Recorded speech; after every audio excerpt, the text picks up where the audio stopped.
Railway group D exam 2022 के लिए today की जीके जीएस की 25 प्रश्नों की महत्वपूर्ण प्रश्नों की सीरीज में अभिनंदन मित्रों। जी हां, जिस तरह प्रीवियस शिफ्टों में जीके जीएस के प्रश्न पूछे जा रहे हैं, उन्हीं प्रश्नों को, उन्हीं टॉपिकों को संकलित करके रेगुलर आपको जीके जीएस की वीडियो प्रोवाइड की जाती है। तो उसी की श्रृंखला में हमारी टुडे की वीडियो है राष्ट्रपति एवं उपराष्ट्रपति से संबंधित जिस तरह के प्रश्न पूछे गए हैं प्रीवियस शिफ्टों में, और आने वाली शिफ्टों में भी यहाँ से प्रश्न पूछे जाने हैं। तो सबसे अहम और सेलेक्टेड प्रश्नों की सीरीज है, और यह सीरीज हमारी 15 है। यदि इससे पहले हम 14 सीरीज लगा चुके हैं, यदि आप लोगों के द्वारा नहीं देखी गई तो वीडियो को डिस्क्रिप्शन बॉक्स में लिंक है, आई बटन पर भी लिंक मिल जाएगा। आप वहां जाकर बेहतर सीरीज को एक एक प्रश्न को देख सकते हैं, क्योंकि एक एक प्रश्न और एक एक सीरीज आप सभी के लिए एग्जाम्स में फतेह दिलाने वाली है मित्रों। जी हाँ, तो टुडे की सीरीज को हम आरंभ करते हैं। तो टुडे की सीरीज का हमारा प्रश्न है, राष्ट्रपति के निर्वाचक मंडल के सदस्य होते हैं। सबसे पहले क्या करना होगा, प्रश्न को ध्यान से रीड करना है आपको। प्रश्न को ध्यान से रीड करते ही ऑप्शन को रीड करेंगे, समझेंगे और फिर सही आंसर आप लगाएंगे, ठीक है।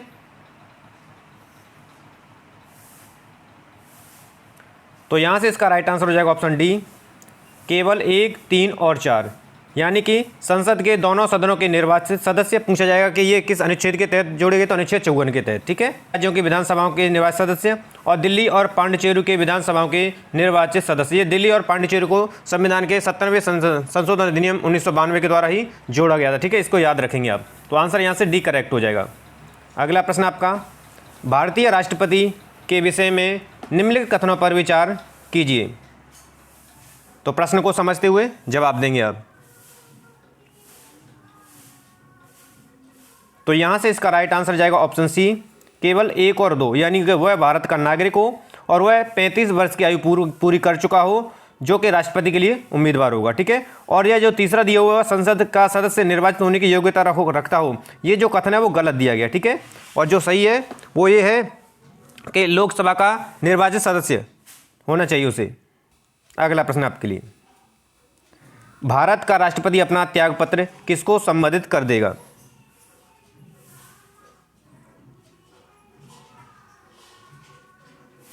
तो यहां से इसका राइट आंसर ऑप्शन बी, किस अनुच्छेद के तहत पूछा जाएगा, तो अनुच्छेद 56 फर्स्ट के का के तहत ये अपना त्यागपत्र उपराष्ट्रपति को देता है, ठीक है। याद रखेंगे यहां से। अगला प्रश्न आपका,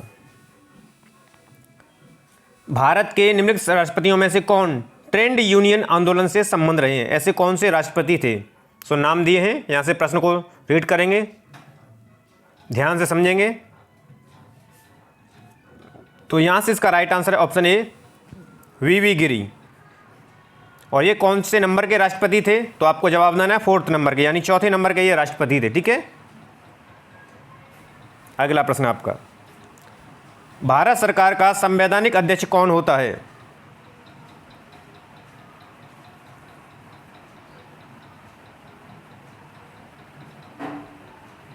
तो यहां से इसका राइट आंसर है आपका ऑप्शन ए, राष्ट्रपति होता है।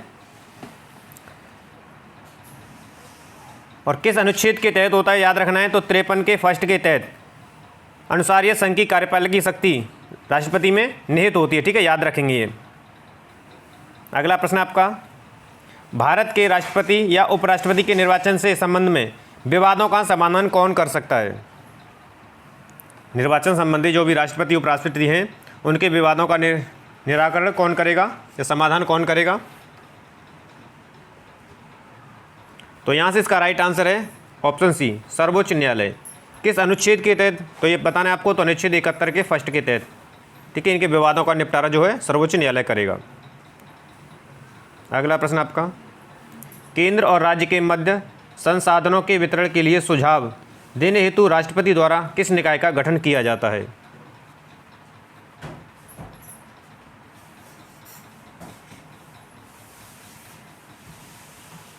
तो यहाँ से इसका राइट आंसर है ऑप्शन ए, वित्त आयोग का गठन किया जाता है, ठीक है। और पूछा जाएगा किस अनुच्छेद के तहत किया जाता है, तो अनुच्छेद 2 से 80 के तहत। प्रत्येक 5 वर्ष राष्ट्रपति एक वित्त आयोग का गठन करेगा। अगला है, भारत के उपराष्ट्रपति का चुनाव किया जाता है।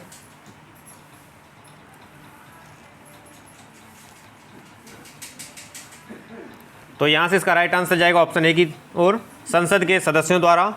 किस अनुच्छेद के तहत किया जाता है, तो अनुच्छेद 66 के फर्स्ट के तहत। याद रखेंगे, अनुच्छेद 66 के फर्स्ट के तहत। अगला प्रश्न आपका, उपराष्ट्रपति पदेन अध्यक्ष होता है। तो यहाँ से इसका राइट आंसर जाएगा ऑप्शन ए। उपराष्ट्रपति जो है पदेन अध्यक्ष होता है, ठीक है, याद रखेंगे। राज्यसभा का किस अनुच्छेद के तहत होता है, तो ये भी पूछा जा सकता है। तो 89 के फर्स्ट के तहत ये पदेन अध्यक्ष होता है। किस, यह जो लिया गया है प्रावधान जो उपराष्ट्रपति का, कहाँ से, तो अमेरिका के संविधान से लिया गया है, ठीक है, याद रखेंगे इसको। अगला प्रश्न है आपका, राष्ट्रपति द्वारा लोकसभा के लिए एंग्लो इंडियन समुदाय के कितने सदस्यों को मनोनीत किया जा सकता है। आंग्ल जो भारतीय हैं उनमें से कितने सदस्यों को ये मनोनीत कर सकता है जो राष्ट्रपति है। प्रश्न को ध्यान से समझेंगे। तो यहाँ से इसका राइट आंसर है ऑप्शन ए, 2 को कर सकता है। किस अनुच्छेद के तहत कर सकता है, तो अनुच्छेद 331, अनुच्छेद 331 के तहत, ठीक है, 2 आंग्ल भारतीयों को नियुक्त कर सकता है, मनोनीत कर सकता है। भारत के महान न्यायवादी की नियुक्ति कौन करता है, भारत के महान न्यायवादी की नियुक्ति कौन कर सकता है। एक एक प्रश्न आपके लिए इंपॉर्टेंट है आने वाली शिफ्टों में। यहाँ से प्रश्न निश्चित रूप से 1 से 2 प्रश्न बनने ही बनने, इसलिए कंप्लीट प्रश्नों को आप लगाएं स्वयं से और कंप्लीट वीडियो को देखें और अधिक से अधिक संख्या में इसको शेयर भी करें। तो यहाँ से इसका राइट आंसर है ऑप्शन बी, भारत का राष्ट्रपति, ठीक है, यानी कि भारत के महान न्यायवादी की जो नियुक्ति करेगा वो भारत का राष्ट्रपति करेगा। किस अनुच्छेद के तहत करेगा, तो याद रखना 76 के फर्स्ट के तहत, अनुच्छेद के तहत ये नियुक्ति करेगा। अगला प्रश्न आपका, भारत के राष्ट्रपति पर महाभियोग चलाया जा सकता है। तो यहाँ से आंसर क्या होगा, तो यहाँ से आंसर आपका हो जाएगा ऑप्शन डी, संसद के द्वारा। किस अनुच्छेद के तहत, तो अनुच्छेद 61 के तहत, ठीक है, याद रखेंगे। अनुच्छेद 61 के तहत राष्ट्रपति पर महाभियोग चलाया जा सकता है, ठीक है, और उसके लिए कम से कम 14 दिन पहले उसकी लिखित सूचना देनी होती है, किसको, राष्ट्रपति को।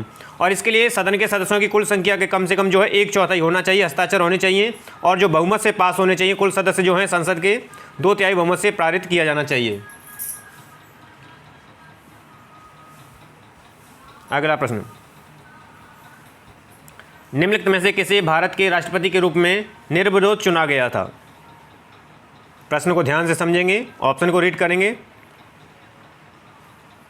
तो यहाँ से इसका राइट आंसर है option C, doctor N Sanjiv Reddy को निर्विरोध चुने गए थे ये राष्ट्रपति के रूप में।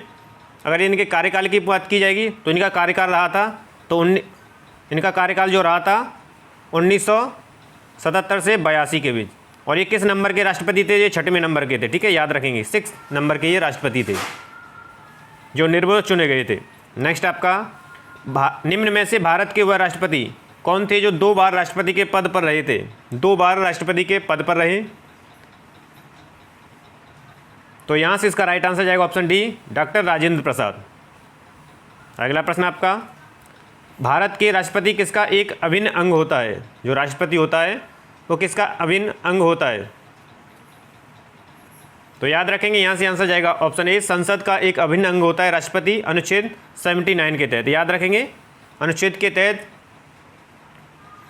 क्योंकि राष्ट्रपति और दोनों सदनों से मिलकर ही बनेगी ये संसद जो है, जिसमें राज्यसभा और लोकसभा शामिल होती हैं। 2 पूर्ण अवधियों के लिए भारत के उपराष्ट्रपति कौन थे, पूर्ण अवधियों के लिए। प्रश्न को ध्यान से समझें पहले, तो उसी के पश्चात आप आंसर दें। तो यहाँ से इसका राइट आंसर है ऑप्शन ए, डॉक्टर राधाकृष्णन। से पूछा जा सकता है कि इनको भारत रत्न दिया गया था, तो वर्ष 1954 में डॉक्टर एस राधाकृष्णन को भारत रत्न से सम्मानित किया गया था, ठीक है, याद रखेंगे। अगला है, राष्ट्रपति द्वारा संसद के दोनों सदनों के लिए कुल कितने सदस्यों को मनोनीत किया जा सकता है। राष्ट्रपति के द्वारा दोनों सदनों के लिए, राज्यसभा और लोकसभा, ध्यान रखेंगे, कितने सदस्यों को वह मनोनीत कर सकता है। तो यहाँ से इसका राइट आंसर है ऑप्शन डी, ठीक है, याद रखेंगे। राज्यसभा के लिए राष्ट्रपति जो मनोनीत करेगा वो 12, ठीक है, याद रखेंगे, और 2 आंग्ल इंडियन, यानी कि जो आपके साहित्य से, विज्ञान से, समाज सेवा विषय जो क्षेत्र में रखते हैं उनके लिए वो 2 और नियुक्त कर सकते हैं, यानी कुल मिलाकर 14। किस तहत, अनुच्छेद के तहत 331 के तहत, अनुच्छेद 331 के तहत जो विशेष योग्यता रखते हैं, जैसे साहित्य में, विज्ञान में, कला में, समाज सेवा में, व्यवहारिक अनुभव आदि रखती हों, उनको ये लोकसभा में आंग्ल भारतीय जो कहते हैं 2 को मनोनीत कर सकता है, यानी तो कुल वह 14 सदस्यों को मनोनीत किया जा सकता है, याद रखेंगे। कई बार विद्यार्थी इसको 12 ही लगाए जाते हैं। भारतीय संविधान के अनुसार केंद्रीय मंत्री किसकी इच्छा पर अपने पद पर बना रह सकता है।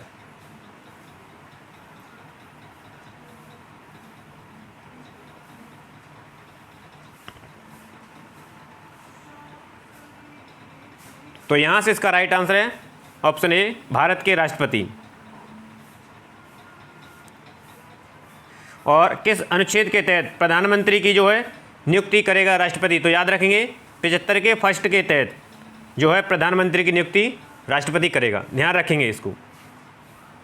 अगला प्रश्न है आपका, भारत के राष्ट्रपति के पद के लिए निर्वाचन का आयोजन निम्न में से कौन करता है? राष्ट्रपति पद के लिए जो चुनाव होते हैं उनका आयोजन कौन करता है? तो यहाँ से इसका राइट आंसर जाएगा ऑप्शन बी, भारत का निर्वाचन आयोग किस अनुच्छेद के तहत करता है? तो याद रखेंगे अनुच्छेद 324 के तहत करेगा। नेक्स्ट आपका, राष्ट्रपति का अध्यादेश कितनी अवधि के लिए लागू रहता है?